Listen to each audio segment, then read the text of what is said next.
নবী বলতেছে, ও মা শোনো, তুমি যদি তোমার সন্তানকে মাফ না করো, ক্ষমা না করো, তোমার সন্তান জাহান্নামের আগুনে পড়বে। দেখো না, এখনো তো কালিমা মুখ দিয়ে বের হচ্ছে না। মা বলে, না না না, আমি কি করব না, মাফ করব না। আমার রাসূল প্যারা হাবিব রাহমাতুল্লিল আলামিন সাহাবীদেরকে আদেশ দিলেন, ও সাহাবী শোনো শোনো, লাকড়ি সংগ্রহ করো, দুনিয়া থেকে তাকে পুরাইয়া অন্ধকার কবরের মধ্যে আমরা দিয়া দেই। সাহাবাই কেরাম লাকড়ি সংগ্রহ করলো, আগুন দিল, ওই সাহাবীকে আগুনের মধ্যে তোলা হবে। যখন কান্দি নিয়ে তোলা হবে, আগুনের মধ্যে রাখা হবে। মা বলে, আদরের মা বলে, ও নবী আমার সন্তানকে তোমরা কোথায় নিয়ে যাইতেছ? আমার রাসূল বলে, ও মা শোনো শোনো শোনো শোনো, তোমার সন্তানকে আগুনের মধ্যে নিক্ষেপ করব। কারণ কি, তুমি যদি মাফ না করো, ওই সন্তানকে তো আল্লাহ পাক রব্বুল আলামিন মরার পরেই আগুনের মধ্যে নিক্ষেপ করবে। মা ডাক দিয়ে বলে, ও নবী শুনেন শুনেন, 10 মাস 10 দিন আমি গর্ভধারণ করছি আমার ছেলেকে। ও নবী, আপনি শোনেন, আমার ছেলেকে 10 মাস 10 দিন গর্ভধারণ করছি। প্রসবের ব্যথা যেহেতু সহ্য করতে পারছি, আর সামান্য আঘাত কেনই বা সহ্য করতে পারবো না। আমি আমার সন্তানকে মাফ কইরা দিলাম। বলেন না সুবহানাল্লাহ।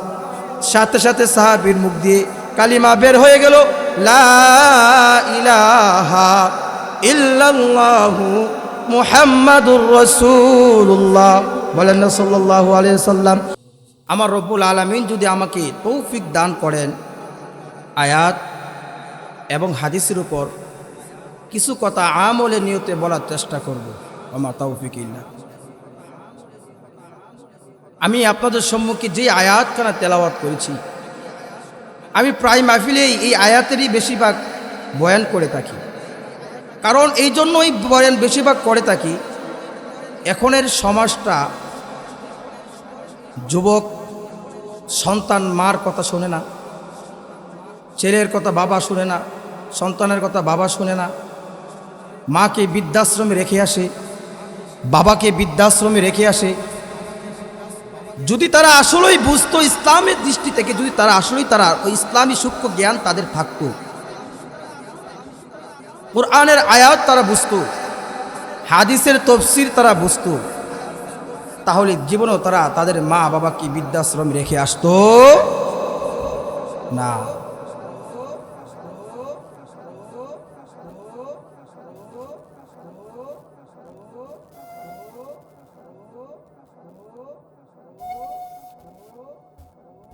যদি ইসলামের জ্ঞান থাকতো, তাহলে কি ভাই তারা মা বাবাকে বৃদ্ধাশ্রমে রেখে আসতো? বলেন না, রেখে আসতো? এই যে শীতের মৌসুম, এই মৌসুমের মধ্যে আমার কাছেই অহরহর অভিযোগ আসে, হুজুর এই বিষয়ে কিছু আলোচনা করেন। দেখেন, সন্তানটা আমাকে কথা শুনে না, আমার মেয়ে আমার কথা শুনে না, এই বিষয়ে কিছু আলোচনা করেন, নসিহত করিয়েন, মানুষদেরকে কিছু বুঝিয়েন। আসে না? নাই? আছে। এইগুলা বুঝতে হলে ইসলাম শরিয়া কি বলে, কোরআন এবং হাদিস মোতাবেক রাসূল কি বলে দিয়েছেন আমাদেরকে, এইগুলো জানতে হবে কি হবে না? হবে। এইগুলো জানতে হলে সর্বপ্রথম আসেন আমরা কোরআনের আয়াতের দিকে আসি। আল্লাহ পাক রব্বুল আলামিন কোরআনের মধ্যে বলেন, ওয়াকাদা রাব্বুকা আল্লা তা'বুদু ইল্লা ইয়্যাহু, ওয়াকাদা রাব্বুকা আল্লা তা'বুদু ইল্লা ইয়্যাহু। হে মুসলমান, হে মানুষ, শুনে রাখো, সর্বপ্রথম ইবাদত করতে হবে আমি আল্লাহর।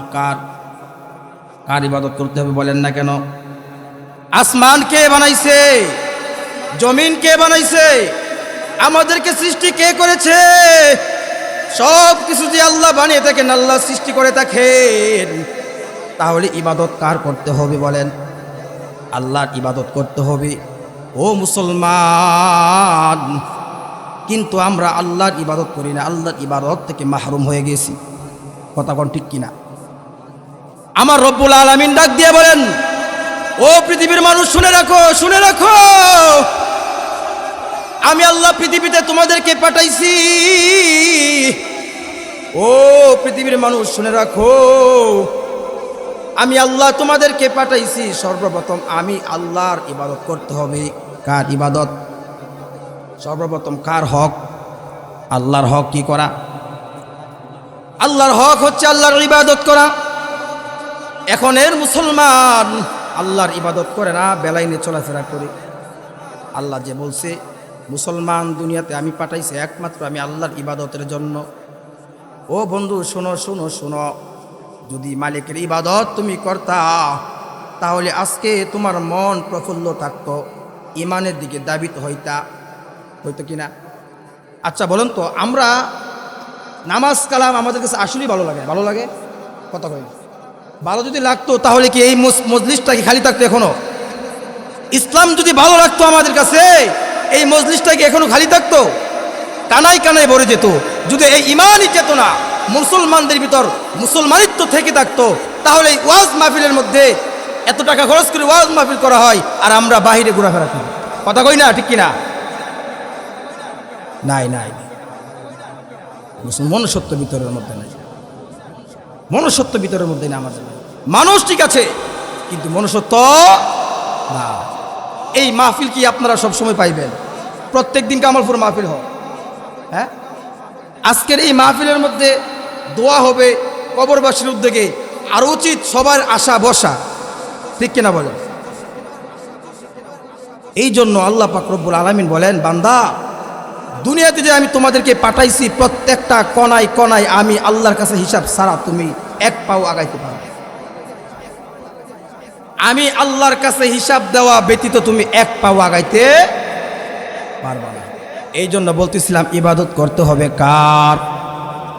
রব্বুল আলামিন বলেন, আমি আল্লাহর ইবাদতের পর তোমাদের উপর যার হক উনারা হচ্ছে তোমাদের মা এবং বাবা। আল্লাহর ইবাদতের হক, আল্লাহর ইবাদতের পর সন্তানের উপর কার হক রয়েছে? বলেন না আওয়াজ দিয়া, কথা কই না? বলেন না আওয়াজ দিয়া। মা বাবার হক। আল্লাহ রব্বুল আলামিন বলেন, ও মুসলমান শোনো, আমার বান্দা শোনো, তোমরা আমি আল্লাহর ইবাদত করবা। হ্যাঁ, আমি আল্লাহর ইবাদত করলে চলবে না।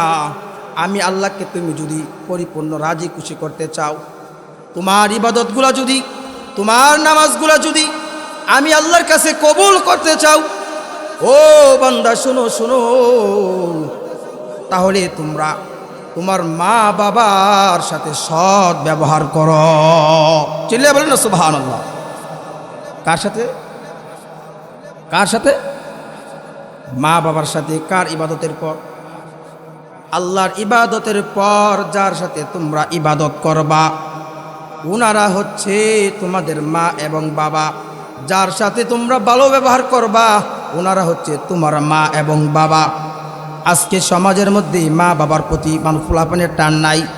সন্তান মাকে বৃদ্ধাশ্রমে রেখে আসে, এত সুন্দরভাবে পড়াশোনা করাইয়া বিসিএস বানাইলো, ডক্টর বানাইলো, ইঞ্জিনিয়ার বানাইলো। ও মুসলমান শোনো, আজকে ওই সন্তান বাবাকে যখন বাবা বৃদ্ধ হয়ে যায়, মা বৃদ্ধা হয়ে যায়, তখন তাকে নিয়ে বৃদ্ধাশ্রমে রেখে আসে কিনা বলেন? আল্লাহ পাক রব্বুল আলামিন বলেন, ও বান্দা শুনে রাখো, শুনে রাখো, তোমাদের ইবাদত যদি আমি আল্লাহর কাছে কবুল হতে চাও, কবুল করতে চাও, শোনো বান্দা শোনো, আমি আল্লাহর ইবাদতের পর তোমরা মা বাবার সাথে সৎ ব্যবহার করো। সুবহানাল্লাহ বলেন না? আমার রাসূল হাদিসের মধ্যে ফরমান, 3 ব্যক্তির দোয়া আল্লাহর কাছে সরাসরি কবুল হয়ে যায়। কথা বলেন সুবহানাল্লাহ। কয় ব্যক্তির দোয়া? আমার রাসূল সর্বপ্রথমই বলেছেন মার কথা আনছেন। সর্বপ্রথম কার কথা আনছেন? মা বাবার কথা। কার কথা? সর্বপ্রথম কার কথা? আমার রাসূল হাদিসের মধ্যে ফরমান, ও আমার উম্মতেরা শুনে রাখো, শুনে রাখো, যার সাথে তোমরা যার দোয়া সর্বপ্রথম আল্লাহর কাছে কবুল হয়ে যাবে, তোমরা ওই মাকে যদি রাজি করতে পারো, তোমরা ওই বাবাকে যদি রাজি করতে পারো, ও উম্মত শুনে রাখো, তাহলে আমার আল্লাহ রাজি খুশি হয়ে যাবে। তিন ব্যক্তির এক ব্যক্তি হলো মা বাবা। তিন ব্যক্তির প্রথম নাম্বার কি? মা এবং বাবা। মা বাবার দোয়া আল্লাহ পাক রব্বুল আলামিন সরাসরি কবুল করে নেন। বলেন সুবহানাল্লাহ, বলেন না সুবহানাল্লাহ। দুই নাম্বার হচ্ছে মাজলুম ব্যক্তির দোয়া। কার দোয়া?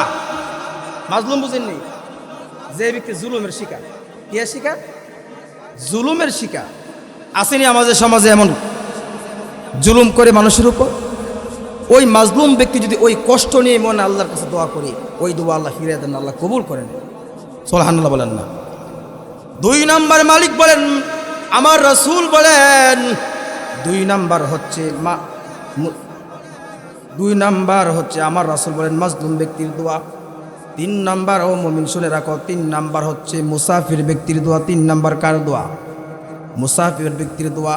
এখন যারা আমাদের মাহফিলের মধ্যে আসতেছেন, ও বন্ধু শুনে রাখো, তারা কি মুসাফির কিনা? হুজুররা যে ওয়াজ করবি তারা কি মুসাফির কিনা? তাদের দোয়া আল্লাহ কবুল করবে কি করবে না? বাহিরে বসে থাকলে না ভিতরে বসে থাকতে হবে? বলেন না বাহিরে না ভিতরে? ভিতরে বসতে হবে। এক নম্বর রাসূল আসেন, প্রথম দিকে আসি। এক নম্বর আমার রাসূল বলেন, প্রথম নাম্বার হচ্ছে মা এবং বাবা। ও বন্ধু শুনে রাখো, মা বাবার দোয়া আল্লাহ সরাসরি কবুল করে নেই। আল্লাহ পাক রব্বুল আলামিন আল্লাহ রাসূলকে জানিয়ে দেই। আশরাফ আলী থানভী রহমাতুল্লাহি আলাইহি বলেন, মা বাবা, যে ব্যক্তি মা বাবাকে রাজি খুশি করতে পারবে, আমার আল্লাহ তাকে 5টা পুরস্কার দিবে দুনিয়াতে। কল্লা সুবহান। ওই দুনিয়াতে না আখিরাতে? দুনিয়াতে শুনবেন কি না? এক নম্বর, আশরাফ আলী থানভী রহমাতুল্লাহি আলাইহি ওয়া রাহমা বলেন, এক নম্বর আল্লাহ পাক রব্বুল আলামিন ওই সন্তানকে লম্বা হায়াত দিবে। এক নাম্বার কি? লম্বা হায়াত। এক নাম্বার কি? যেই ব্যক্তি, আমার আশরাফ আলী থানভী রহমাতুল্লাহি আলাইহি আকাবির বলেন, এক নাম্বার মা বাবাকে তুমি রাজি খুশি করতে পারো, আমার রব্বুল আলামিন ওই বান্দাকে লম্বা হায়াত দিয়ে দিবে। কারণ মার সাথে ভালো আচরণ করলে মা আল্লাহর কাছে দোয়া করবে, আল্লাহ আমার সন্তান আমার সাথে ভালো আচরণ করে, ও রব্বুল আলামিন আমার সন্তানের হায়াত বাড়ায়া দাও। কইল কিনা? বলবে কিনা? দুই নাম্বার বলেন, দুই নাম্বার কি? আল্লাহ ওই সন্তানকে বালা মুসিবত থেকে হেফাজত রাখবে। দুই নাম্বার পুরস্কার কি? ওয়াজ আসলে কিছু শিখতে হবে। ওয়াজ আসলে কি করতে হবে? মনে রাখবেন, এই 5টা জিনিস শিক্ষা আপনাদের, বাকিগুলো হচ্ছে বোঝানো। এই 5টা জিনিস কি শিক্ষা যাইবেন আজকে মাহফিল থেকে। এক নাম্বার কি করবে আল্লাহ তাকে? এক নাম্বার পুরস্কার কি বলেন? লম্বা হায়াত দিবে। কার খেদমত করলে? মা বাবার খেদমত করলে। ও মুসলমানি বন্ধু, দুই নাম্বার আল্লাহ পাক রব্বুল আলামিন ওই সন্তানকে বালা মুসিবত থেকে হেফাজত করবে। কি করবে? বালা মুসিবত থেকে হেফাজত করবে। সন্তান যদি মার খেদমত করে, ঘর থেকে বের হওয়ার সাথে সাথে মা হাত তুলে দোয়া করবে, আল্লাহ আমার সন্তান ঘর থেকে বের হয়ে গেছে, আল্লাহ আপনার জিম্মায় আমার সন্তানকে দিয়ে দিলাম। ও রব্বুল আলামিন আমার সন্তানকে আপনি বালা মুসিবত থেকে হেফাজত রাখিয়েন, আবার ঘরের মধ্যেই ফিরাইয়া আইনেন। দোয়া করবে কিনা? তিন নাম্বার বলেন, আল্লাহ ওই সন্তানকে সম্মানের চেয়ারে বসাবে। কি করবে? সম্মানের চেয়ারে বসাবে। আল্লাহ ওই সম্মানকে এত সম্মান দিবে, এত সম্মান দিবে, পৃথিবীর মানুষ তাকে চিনবে। আজকে আমরা হুজুর এই পর্যন্ত আসছি একমাত্র কার দোয়া? কার দোয়া? যত বড় বড় আলেম আছে, যত বড় বড় হুজুর আছে, যত বড় বড় বড়লোক আছে, আপনি তাদের পিছনে ইতিহাস নিয়ে দেখবেন, তাদের প্রত্যেকের পিছনে মা বাবার সুদোয়া আছে। কার দোয়া? মা বাবার সুদোয়া। 4 নাম্বার আল্লাহ বলেন, ওই সন্তানের কপালে কালিমা নসিব হইবে। কি নসিব হবে বলেন না? মৃত্যুর সময় কালিমা নসিব। কেউ মৃত্যুর সময় কালিমা নসিব হওয়া, এটা কি সাধারণ কথা? কয় না সাধারণ কথা? যদি মা বাবার খেদমত আপনি সঠিকভাবে করতে পারেন, হাকিমুল উম্মত আশরাফ আলী থানভী রহমাতুল্লাহি আলাইহি বলেন, মৃত্যুর সময় ওই ব্যক্তির কপালে কালিমা নসিব হবে। কালিমা নসিব কিভাবে হয় এর ইতিহাস আমি আপনাদেরকে বলতেছি। তাহলে কার খেদমত করলে এই পুরস্কারগুলো আল্লাহ দিবে বলেন না? কার খেদমত করলে? মা বাবার খেদমত করলে আল্লাহ এই পুরস্কারগুলা বান্দাকে দিবে। এবার আসেন, মা বাবার খেদমত আমাদের করতে হবে কি হবে না? কথা কন।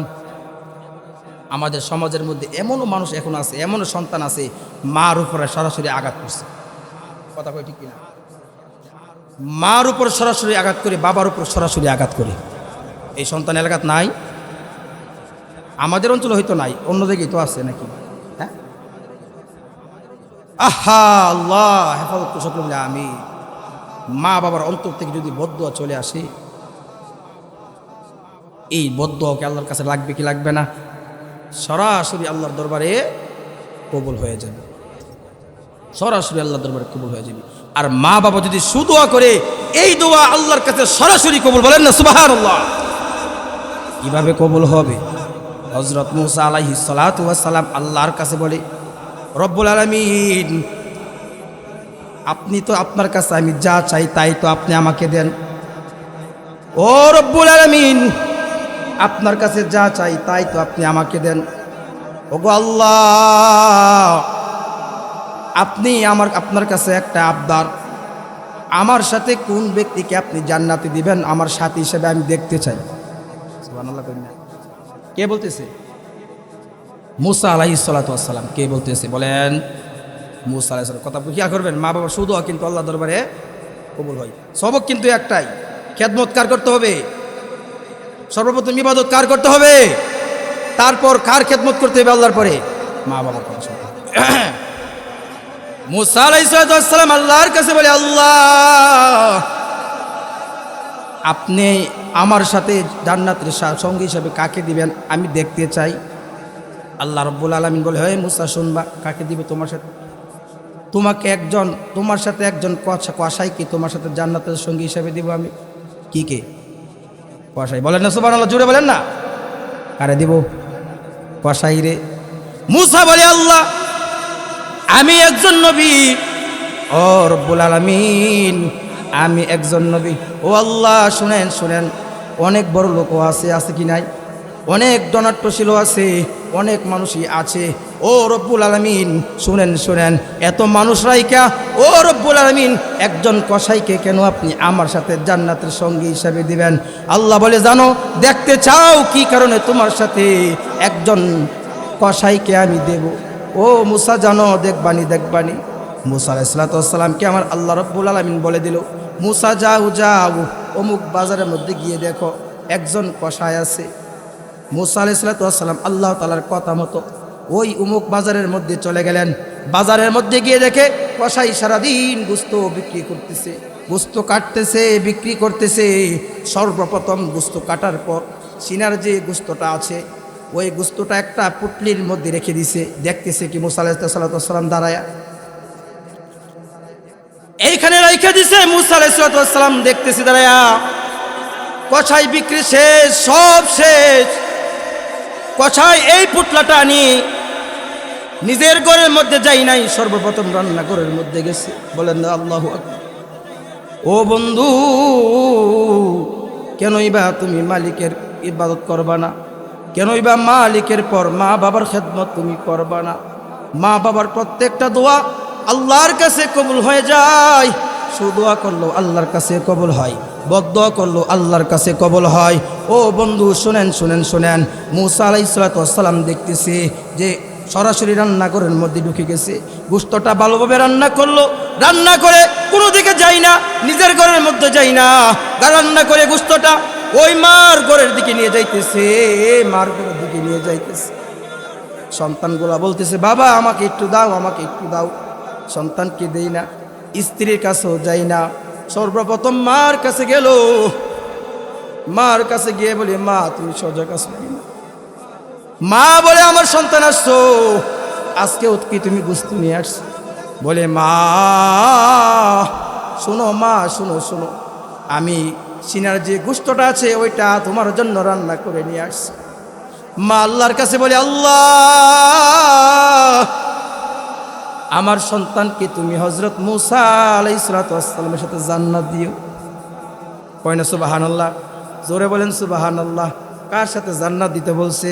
মূসা আলাইহিস সালাতু ওয়াস সালামের সাথে।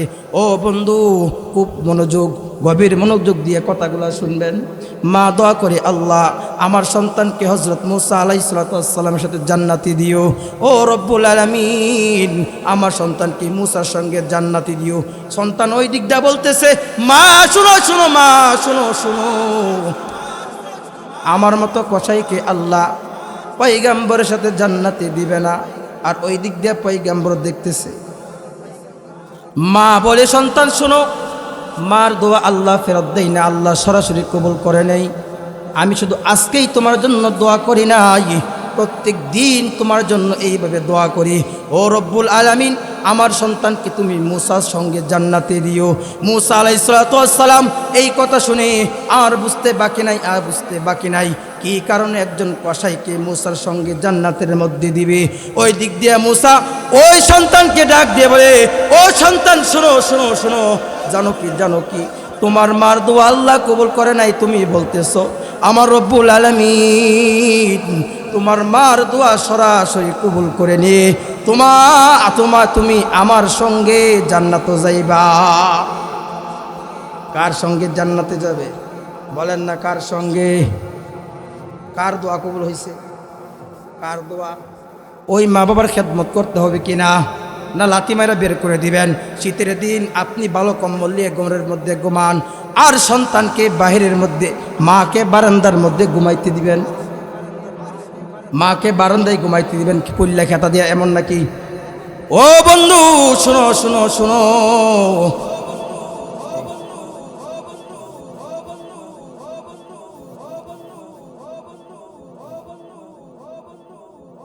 কার দোয়া কবুল হয়েছে বলেন? আল্লাহর কাছে। মার দোয়া এটা সুদোয়া, এবার বদদোয়া করলেও আল্লাহর কাছে কবুল হয়। ওই যে বললাম 5 নম্বর, ওই যে বললাম 4 নম্বরটা। 5 নম্বর বললাম যে আল্লাহ পাক রব্বুল আলামিন, যেই ব্যক্তি মার সাথে বেয়াদবি করে, মার সাথে খারাপ আচরণ করে, ওই ব্যক্তি মৃত্যুর সময় কালেমা নসিব হয় না। আল্লাহর রাসূলের প্যারা সাহাবী মৃত্যু সজ্জায়, সাহাবায়ে কেরাম কানের কাছে কালিমার তলকিন দে। সাহাবী কালেমা পড়তে পারে না, সাহাবী কালেমা পড়তে পারে না। আল্লাহ রাসূল সাল্লাল্লাহু আলাইহি সাল্লামের কাছে সাহাবায়ে কেরাম আয়েশা বলতেছে, ও রাসূল, আপনার প্যারা সাহাবীর মুখ দিয়ে কালেমা উচ্চারণ হয় না। এই দিকে তাকান, আল্লাহ রাসূলের প্যারা সাহাবীর মুখ দিয়ে কালিমা উচ্চারণ হয় না। আল্লাহ রাসূল আকরাম সাল্লাল্লাহু আলাইহি ওয়াসাল্লাম দৌড়াইয়া গেলেন প্যারা হাবিব, প্যারা সাহাবীর কাছে গিয়ে বলতেছেন, সাহাবী কি তার পাড়া প্রতিবেশী আত্মীয় স্বজন কারোর সাথে খারাপ আচরণ করছে? কেউ বলে না না, সাহাবী কারোর সাথে খারাপ আচরণ করে নাই। তাহলে কেন মৃত্যুর সময় তার মুখ দিয়ে কালিমা আসে না? মাকে ডেকে আনা হলো। ও মা শোনো শোনো, আপনার ছেলের প্রতি কি আপনি অসন্তুষ্ট আছেন? মা বলে, ও নবী শোনেন শোনেন, আমার সন্তানের প্রতি আমি অনেক আগ থেকে অসন্তুষ্ট। দেখেন আমার হাতের মধ্যে আমার সন্তান কিভাবে আঘাত করছে, দেখেন আমার এই হাতের মধ্যে আমার সন্তান কিভাবে আঘাত করছে। আজ পর্যন্ত আমার সন্তান কখনো আমার কাছে ক্ষমা চাই নাই। ও রাসূল, আমার সন্তান যখন কাফের ছিল তখন আমার সন্তান আমাকে খুব মারধর করত, কিন্তু মুসলমান হওয়ার পর কখনো আমার সন্তান আমার কাছে ক্ষমা চাই না। আমার রাসূল বলেন, ও মা শুনো শুনো শুনো, তোমার সন্তানকে ক্ষমা করে দাও, মাফ করে দাও। সন্তান বলতেছে, মা বলে, না ইয়া রাসূলুল্লাহ, আমি মাফ করব না। আমার সন্তান কখনো আমার কাছে আইসা মাফ চাই নাই, আমি মাফ করব না। সন্তান নবী বলতেছে, ও মা শোনো, তুমি যদি তোমার সন্তানকে মাফ না করো, ক্ষমা না করো, তোমার সন্তান জাহান্নামের আগুনে পড়বে। দেখো না, এখনো তো কালিমা মুখ দিয়ে বের হচ্ছে না। মা বলে, না না না, আমি কি করব না, মাফ করব না। আমার রাসূল প্যারা হাবিব রাহমাতুল লিল আলামিন সাহাবীদেরকে আদেশ দিলেন, ও সাহাবী শোনো শোনো, লাকড়ি সংগ্রহ করো, দুনিয়া থেকে তাকে পুরাইয়া অন্ধকার কবরের মধ্যে আমরা দিয়া দেই। সাহাবায়ে কেরাম লাকড়ি সংগ্রহ করলো, আগুন দিল, ওই সাহাবীকে আগুনের মধ্যে তোলা হবে। যখন কান্দি নিয়ে তোলা হবে, আগুনের মধ্যে রাখা হবে, মা বলে, আদরের মা বলে, ও নবী আমার সন্তানকে তোমরা কোথায় নিয়ে যাইতেছ? আমার রাসূল বলে, ও মা শুনো শুনো শুনো শুনো, তোমার সন্তানকে আগুনের মধ্যে নিক্ষেপ করব। কারণ কি, তুমি যদি মাফ না করো ওই সন্তানকে তো আল্লাহ পাক রব্বুল আলামিন মরার পরেই আগুনের মধ্যে নিক্ষেপ করবে। মা ডাক দিয়ে বলে, ও নবী শুনেন শুনেন, 10 মাস 10 দিন আমি গর্ভধারণ করছি আমার ছেলেকে। ও নবী আপনি শোনেন, আমার ছেলেকে 10 মাস 10 দিন গর্ভধারণ করছে, প্রসবের ব্যথা যেহেতু সহ্য করতে পারছি, আর সামান্য আঘাত কেনই বা সহ্য করতে পারবো না, আমি আমার সন্তানকে মাফ কইরা দিলাম। বলেন না সুবহানাল্লাহ। সাথে সাথে সাহাবীর মুখ দিয়ে কালিমা বের হয়ে গেল, লা ইলাহা ইল্লাল্লাহু মুহাম্মাদুর রাসূলুল্লাহ। বলেন না সাল্লাল্লাহু আলাইহি সাল্লাম। সাথে সাথে দুনিয়া থেকে চলে গেল। এটা কার বদদুয়ার কারণে সন্তান মুখ দিয়ে কালিমা বের হয়েছে না? বলেন, মার বদদুয়ার কারণে মুখ দিয়ে কালিমাই বের হয়েছে। কার বদদুয়ার কারণে? মার বদদুয়ার কারণে। তাহলে এই মা বাবাকে কি আপনারা কষ্ট দিবেন? কথা কই না, কষ্ট দিবেন? কষ্ট দিবেন? ওই মা বাবাকে কখনোই কষ্ট দেওয়া যাবে না। বাবা আশরাফ আলী থানভী রহমাতুল্লাহি আলাইহি রাহমা বলেন যে মা বাবাকে যদি তোমরা মা বাবার পরিপূর্ণ খেদমত করতে পারো, তাহলে মা বাবার খেদমত যদি করতে পারো, আল্লাহ পাক রব্বুল আলামিন দুনিয়া থেকেই ওই বান্দাকে কয়টা পুরস্কার দেবে? 5টা পুরস্কার। কয়টা পুরস্কার? 5টা। 1 নাম্বার কি বলছিলাম? সবক কি ভুলে গেছে? কি বলছিলাম? আল্লাহ পাক রব্বুল আলামিন ওই সন্তানের হায়াতের মধ্যে বরকত দিবে। বলেন না সুবহানাল্লাহ। ওই সন্তানের হায়াত বাড়িয়ে দেবে কে? আল্লাহ। 2 নাম্বার, আমার মালিক ওই সন্তানকে সকল প্রকার বালা মুসিবত থেকে হেফাজত রাখবে। কি করবে? হেফাজত রাখবে। 3 নাম্বার, আমার আল্লাহ ওই সন্তানকে সম্মানের চেয়ারের মধ্যে বসাবে। বলেন, কে চেয়ারে বসাবে? সম্মানের চেয়ারে বসাবে। 4 নম্বর, যে আকাঙ্ক্ষাটা হুজুর আমার মনের মধ্যে অনেকদিন আমি লালন করতেছি, ওই আকাঙ্ক্ষাটি কি জানেননি? বাইতুল্লাহ শরীফ ওই সন্তানের কপালে আল্লাহ পাক রব্বুল আলামিন হজে তৌফিক দান করবে, এবং সে বাইতুল্লাহর মধ্যে যাইতে পারবে। সুবহানাল্লাহ। কোথায় যেতে পারবে? বাইতুল্লাহর মধ্যে। মা যদি দোয়া করে, আল্লাহ আমার সন্তানকে আপনি বাইতুল্লাহ আপনার কাবা ঘরের মধ্যে জিয়ারতটা তৌফিক দান করেন, হজের তৌফিক দান করেন, কবুল করবে কি করবে না?